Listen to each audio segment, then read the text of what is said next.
ஏ நான் தான் உங்கள் தாய் கழுவி வந்திருக்கேன். எலே பிரியாணியில் ஈ விழுந்ததுக்கு பார்சல் கொடுக்கணுமா?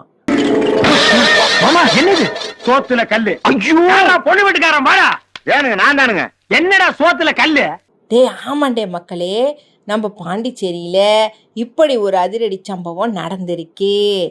அங்கே ஒரு அண்ணன் என்ன செஞ்சாங்கன்னா, பிரியாணி சாப்பிட போயிருக்காங்க. தட்டில் பார்த்தா ஒரு செத்த ஈ கிடந்திருக்கு. இந்த ஹோட்டல்காரர்கிட்ட சொல்லியும் அவங்க கண்டுக்கவே இல்லையா. இந்த கோபமான நம்ம அண்ணன் என்ன பண்ணியிருக்காருன்னா, கன்சூமர் கோர்ட்டுக்கு போயிட்டாங்க. இல்லை கேஸை விசாரித்த இந்த கோர்ட்டு இந்த ஹோட்டல்காரர்களுக்கு நெத்தி அடி தீர்ப்பு கொடுத்துருக்கு.